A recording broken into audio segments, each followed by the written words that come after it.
오늘은 해외부 학생 중 연대의예과 서류전형에 합격한 사례를 말씀드리겠습니다. 이 학생은 SAT가 만점이었고요. 그 다음에 3년 동안 AP 과목을 갖다 20과목을 갖다 이수하였습니다. 뿐만 아니라 이제 방학마다 암센터나 대학의 리서치 프로그램을 갖다 활용하여 생물학에 대해서 깊이 있는 심화학습을 하였습니다. 오늘 저희가 지도한 사례를 갖다 보여드리고자 하는데 개인정보가 좀 있기 때문에 내용을 약간 좀 각색해서 유사하게 저희가 준비를 하였습니다. 그래서 양해를 부탁드리고요. 하지만 유사한 프로그램으로 자소서 작성을 하였기 때문에 서류 전형에 합격한 사례로 보셔도 되지 않으실까 생각이 듭니다. 그래서 이런 사례들을 갖다 우선 이제 소개를 해드리겠습니다. 우선 이 학생이 이제 했던 내용들 중에서 제가 보강할 내용들을 갖고 먼저 지도한 내용입니다. 서울대 의대 학부 교육과정은 인체생리학, 질병학에 초점이 맞춰져 있으며 생명공학이나 뇌과학 같은 부분은 의과와 연결되려면 대학원 석사과정부터 시작된다. 서울대 의대 진학을 목표로 한다면 다음과 같은 추천 강의를 통해 생리학과 해부학을 공부하고 온도 휴먼 바디와 같은 보고서를 지도해 부족한 부분을 보완한다. 그래서 제가 이제 보고서나 이런 부분들의 방향성을 저희가 제시를 해줬죠. 그래서 이제 이 학생이 한 부분이 생명공학의 뇌과학 같은 부분이 연결되어 있는데 이 부분들을 갖다 의과와 연결시키려고 하는 저희가 부분들을 추천을 좀 해줬고요. 그래서 추천 강의로는 뭐냐면 생리학 강의와 해부학 강의, 그 다음에 이런 코세라의 에드엑스의 강의에서 추천을 해줬습니다. 또한 기존의 분자생물학을 연구했으니 연구 프로그램에 참여하면서 많은 관심을 갖게 되었음을 어필하고 그에 이어서 암과 유방암에 관한 강의를 듣고 보고서를 지도하여 보완한다. 그래서 이제 보고서 제목도 저희가 방향성을 제시해줬고 추천 강의로는 코세라에서 암에 관한 전반적인 내용과 유방암에 대한 심화학습을 하기 위한 강의들을 갖다 저희가 추천을 해줬습니다. 이런 사례들을 갖고 한번 이제 유사한 자소서의 형태를 한번 보시면 이런 내용이 될 것입니다. 학교 추천서를 받아 공공의대 인턴십 프로그램에 참여하여 유방암 진단과 예방 연구를 진행하는 해부병리학 소속의 한 연구실에 지원해 분자생물학과 생명정보학의 학제간 융합 연구 기법을 배울 수 있었습니다.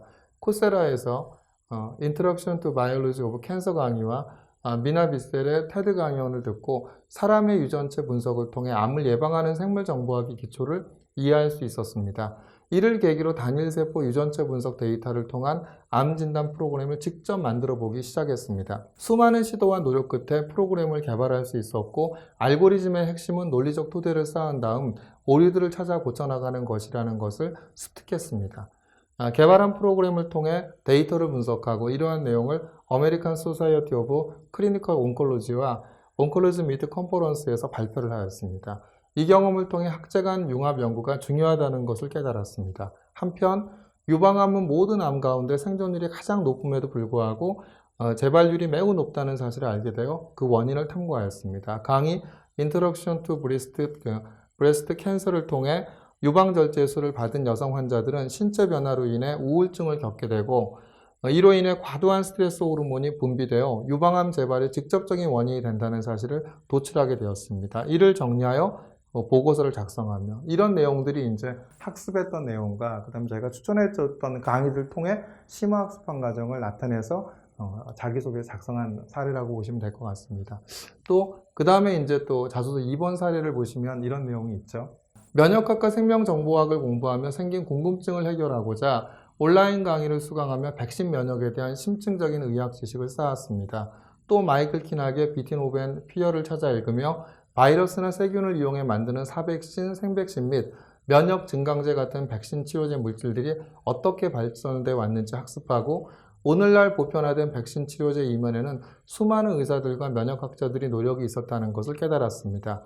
천연들을 치료하기 위해 처음으로 우두에 걸린 소의 고름을 이용해 사람에게 투여한 에드워드 제너부터 현대 백신 치료제와 질병 감염의 세계적 권위자인 영국 노리치 대학의 프론트 교수까지 의학의 새 시대를 연 사람들은 모두 공통적으로 다른 의과학자들의 비난과 비판에도 불구하고 인내심을 가지고 사람들이 나아가지 않는 새로운 길을 개척했다는 점을 알게 되어 저도 의학의 빅데이터를 통한 생명정보학을 활용하는 방법으로 아직까지 백신 치료제가 없는 바이러스 전염병들을 치료하는 데 도움을 주고자 다짐했습니다. 또한 메디컬 에티켓을 읽고 의사에게도 인문학적 교양이 필요함을 알 수 있었습니다. 생명을 연장하고 질병을 치료하기 위해 공격적이면서도 때로는 배타적인 현대의학의 모습이 옳은지 생각해 보고자 아툴 가완디의 어떻게 죽을 것인가를 읽고 고령화 시대를 맞아 노인들의 질병에 대한 관심과 죽음이라는 운명을 인정해야 함을 깨닫게 되었습니다.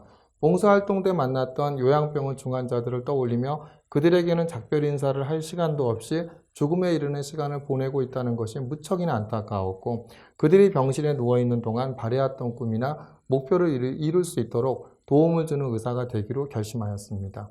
일단 저희가 자소서에서 발췌해서 보여드렸는데, 제일 중요한 것은 뭐냐면 학생부 종합제에서 가장 중요한 것은 활동이 아니라 학습입니다. 이 학생이 많은 활동을 했죠. 아무래도 이제 해외고 학생이다 보니까 많은 활동을 할 수 있지만, 가장 중요한 것은 활동보다도 핵심을 놓쳐서는 안 되는 것이 학생부 종합전에서 보고자 하는 것은 학습입니다.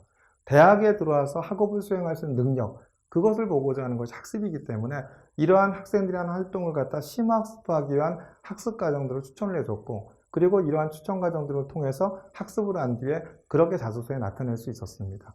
그러기에 이제 연대 의예과 서류 전형에 합격할 수 있었다고 보고요. 물론 이 학생이 이제 SAT 성적도 우수하고 AP 과목도 많이 우수했지만, 대부분의 자소서의 방향들을 학생들이 작성을 할 때 방향을 갖다 활동 위주로 작성을 합니다. 그런데 반드시 포함되어야 되는 것은 반복해서 말씀드리지만 활동이 아니라 그 활동을 하기 위한 학습이 더 중요하다고 보셔야 될 것 같습니다. 결국 학생부 종합전형에서는 고교와 대학의 연계교육 관점에서 나 대학에 들어와서 학업을 수행할 수 있다, 이것을 보여주는 것이 핵심이기 때문에 반드시 해외고 학생들은 많은 활동이 있다 하더라도 이러한 코세라나 에드엑스의 강의 관련된 영어 논문 읽고 도서 읽으면서 학습했던 과정을 활동과 연관시킨다고 한다면 학생부 종합전형에서 좋은 결과를 거둘 수 있지 않을까 생각합니다.